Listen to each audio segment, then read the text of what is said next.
പഠിക്കാൻ കുറച്ച് പിന്നോക്കക്കാരിയാണ് ഞാൻ. കൂടുതലായിട്ട് അവിടെ കൂടുതൽ കലാപരമായിട്ടാണ് ഞാൻ കൂടുതൽ എന്നെ ടീച്ചേഴ്സ് പ്രോത്സാഹിപ്പിച്ചുകൊണ്ടിരുന്നത് പഠിക്കുന്നതിലും. ആവറേജ് ഒരു സ്റ്റുഡൻ്റ് എന്ന് മാത്രമേ ഉള്ളൂ ഞാൻ. പിന്നെ യൂത്ത് ഫെസ്റ്റിവലിനൊക്കെ ധാരാളം പങ്കെടുത്തിട്ടുണ്ട്. ഒപ്പന, മാർഗംകളി, ഫോക്ക് ഡാൻസ്, അങ്ങനെ ഇഷ്ടം പോലെ പ്രോഗ്രാംസ്, ഹിന്ദി റെസിറ്റേഷൻ. പിന്നെ അങ്ങനെ ഇരിക്കുമ്പോൾ മോണാക്റ്റൊക്കെ ചെയ്യുമായിരുന്നു ഞാൻ. അന്നേ സ്കൂളിൽ പഠിക്കുന്ന കാലത്തെ ഒരു സിനിമ കണ്ടു കഴിഞ്ഞാൽ, ഇപ്പം മമ്മൂട്ടിയുടെ പടമായാലും മോഹൻലാലിൻ്റെ പടമൊക്കെ കണ്ടു കഴിഞ്ഞാലും ഞാൻ സ്കൂളിൽ അതുപോലെ അവർ അഭിനയിക്കുന്ന പോലെ കുട്ടികളെ പറഞ്ഞ് കാണിക്കാറൊക്കെ ഉണ്ടായിരുന്നു. പിന്നെ ടീച്ചേഴ്സിനെ ഇമിറ്റേറ്റ് ചെയ്യാറുണ്ട്. അപ്പോഴേ ടീച്ചേഴ്സൊക്കെ പറയും തനിക്ക് നല്ലത് സിനിമാ നടി വല്ലതും ആവുന്നതെന്ന് പറയും. പക്ഷേ ഞാനതൊന്നും ഓർത്തിട്ടില്ല.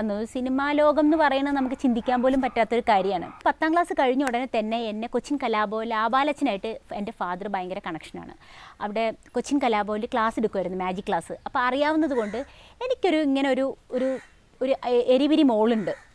പഠിപ്പിച്ചിട്ടൊന്നും വലിയ കാര്യമില്ല, അതുകൊണ്ട് അച്ഛനെ ഏൽപ്പിക്കാമെന്ന് പറഞ്ഞ് എന്നെ അവിടെ ഏൽപ്പിച്ചു. അപ്പം ഞാനവിടെ മ്യൂസിക് മെയിനും കൊടുത്ത് അവിടുത്തെ ഡാൻസ് ട്രൂപ്പിലും ചേർന്ന്. ഡാൻസ് ട്രൂപ്പിൽ ചേരാമെന്ന് പറയുന്നത്, ഡാൻസ് ട്രൂപ്പ് എനിക്കൊരു വരുമാന മാർഗ്ഗമായിരുന്നു. അന്ന് മിമിക്രിയിൽ അവിടെ ഉണ്ടായത് ജയറാമേട്ടൻ, സൈനുദ്ദീൻ, പ്രസാദ് ഏട്ടൻ, നാരായണൻകുട്ടി, ഇവരൊക്കെ മിമിക്രിയും ഞങ്ങൾ ഡാൻസ് ട്രൂപ്പിലുമായിരുന്നു. അപ്പോൾ ഞങ്ങൾ ഒരുപാട് ഷോസ് ചെയ്തു. അന്ന് ഒക്കെ എനിക്ക് തരുന്ന 5 ഡാൻസൊക്കെ ഒരു സ്റ്റേജിൽ ചെയ്യണം. ഈ 5 പല വെറൈറ്റി ഡാൻസസാണ് ചെയ്യേണ്ടത്. ഗ്രൂപ്പ് ഡാൻസ് ഉണ്ടാവും, കർഷക ഡാൻസ് ഉണ്ടാവും, ആദിവാസി ഡാൻസ് ഉണ്ടാവും.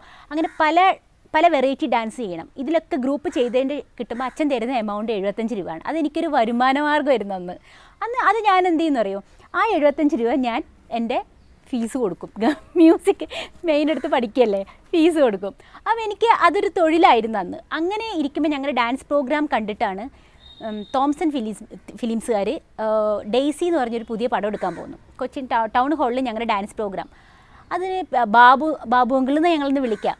തോംസൻ്റെ ബാബു അങ്കിൾ ഈ ഡാൻസ് പ്രോഗ്രാം കാണാനുണ്ടായിരുന്നു. ഡാൻസ് പ്രോഗ്രാം കണ്ടതിന് ശേഷം ബാബു അങ്കിൾ വന്ന് ചോദിച്ച്, സിനിമയിൽ അഭിനയിക്കാൻ ഇഷ്ടമാണോ എന്ന് ചോദിച്ചു. സിനിമയിൽ അഭിനയിക്കാൻ? ഏത് സിനിമ? ഞങ്ങളൊരു പുതിയ പടം കുറേ പുതുമുഖങ്ങളെ വെച്ചെടുക്കുന്നുണ്ട്, തസ്നിഖാന് താല്പര്യം ഉണ്ടോ എന്ന് ചോദിച്ചു. പിന്നെ ഫാദറോട് ചോദിക്കട്ടെ എന്ന് വീട്ടിൽ ചോദിച്ചപ്പോൾ അവർക്കൊക്കെ പറഞ്ഞു നല്ല കാര്യമില്ലേ, സ്കൂൾ സ്റ്റുഡൻ്റ് ആയിട്ടാണ്, 10ാം ക്ലാസ്സിൽ പഠിക്കുന്നൊരു കുട്ടിയായിട്ടാണ്. അപ്പോൾ 10ാം ക്ലാസ് കഴിഞ്ഞ് കയറിയ ടൈമല്ലേ.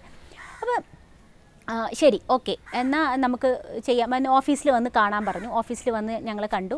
അങ്ങനെ 5 കുട്ടികളെ കൂടെ ഒരാളെ എന്നെ സെലക്ട് ചെയ്തു. അങ്ങനെയാണ് ഞാൻ പ്രതാപ് പോത്തൻ സംവിധാനം ചെയ്ത ഡെയ്സി എന്ന് പറയുന്ന പടത്തിൽ ആദ്യമായിട്ട് അഭിനയിക്കുന്നത്. സിനിമയിലെ ആദ്യ ദിവസം ഭയങ്കര ത്രില്ലായിരുന്നു. എനിക്ക് ഒന്നും പേടിയില്ലായിരുന്നു. ക്യാമറയുടെ മുമ്പിൽ നിൽക്കുമ്പം ഇങ്ങനെ ഒരു പേടി ഉണ്ടായിരുന്നില്ല. കാരണം ഒരുപാട് സ്റ്റേജ് ഷോയൊക്കെ ചെയ്തത് കൊണ്ട് അങ്ങനെ ഒരു പ്രത്യേകിച്ചൊരു പേടിയൊന്നും ഉണ്ടായില്ല. പിന്നെ പ്രതാപ് പോത്തനായിരുന്നു ഡയറക്ടർ. ഭയങ്കര സോഷ്യലായിരുന്നു എല്ലാവരുടെ അടുത്തും. ഞങ്ങളൊക്കെ അന്ന് പ്രതാപ് അങ്കിളേന്നാണ് വിളിച്ചുകൊണ്ടിരുന്നത്. ഇന്ന് അങ്കിളേന്ന് വിളിച്ചാൽ എല്ലാവരും ഓടിക്കും, സാറെന്ന് വിളിക്കണം. അപ്പോൾ അന്ന് ഞങ്ങൾക്കൊക്കെ ഭയങ്കര പെർമിഷനായിരുന്നു അങ്കിൾ എന്ന് വിളിക്കാൻ. പ്രതാപ് അങ്കിൾ എന്നാണ് വിളിക്കാറുള്ളത്. അന്ന് പ്രതാപ് അങ്കിൾ ശരിക്കും ഡയലോഗ്സ് പറഞ്ഞു തരും, കുട്ടികളെ ഇങ്ങനെ പറയണം. പിന്നെ എനിക്കൊരു പ്രോബ്ലം ഉണ്ടായതെന്ന് വെച്ചിട്ടുണ്ടെങ്കിൽ, അഭിനയിക്കാൻ പറഞ്ഞു തരുന്ന പോലെയൊക്കെ ഞാൻ അഭിനയിക്കായിരുന്നു. പക്ഷേ ഭയങ്കരമായിട്ട് തലയാട്ടുമായിരുന്നു ഞാൻ സംസാരിക്കുമ്പം. അതൊരു മിസ്റ്റേക്ക് ഉണ്ടായിരുന്നു എൻ്റെത്. 23 വർഷമായി. ഇപ്പോഴും എനിക്ക് ആ ഫസ്റ്റ് ക്ലോസ് ഓർമ്മയുണ്ട്. ചിലപ്പം ഓപ്പറേഷൻ സക്സസ്ഫുള്ളായി കാണും അല്ലേ, മീൻസ് അതാണ് ഫസ്റ്റ് എടുക്കുന്ന ഷോട്ട് എൻ്റെ.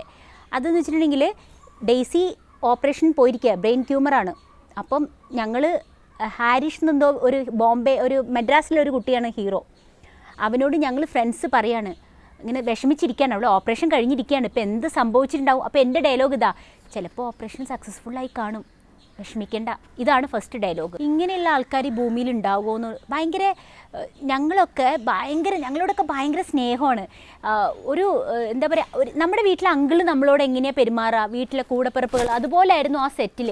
എല്ലാവരും രാവിലെ 5 മണിക്ക് യൂണിഫോം തന്നു കഴിഞ്ഞ് മേക്കപ്പ് ഇട്ട് കഴിഞ്ഞാൽ ഞങ്ങൾ അങ്കിളിൻ്റെ ചുറ്റും ഇരിക്കും. ഞങ്ങൾ ഒരുമിച്ചാണ് ഭക്ഷണം കഴിക്കുക. അതേപോലെ അതാക്ക് ഡയലോഗ്, ഇന്നാക്ക് ഡയലോഗ്, തസ്നി മോളെ റേ ഓക്കെ എന്നൊക്കെ പറയും, ഡയലോഗ് പറഞ്ഞു തരും. അത് കഴിഞ്ഞ് എല്ലാവരും കൂടി വൈകുന്നേരം ഒരു 6-6:30 ആകുമ്പോൾ ഷൂട്ടിംഗ് തീരും. നൈറ്റൊന്നും അങ്ങനെ നിൽക്കേണ്ടി വന്നിട്ടില്ല.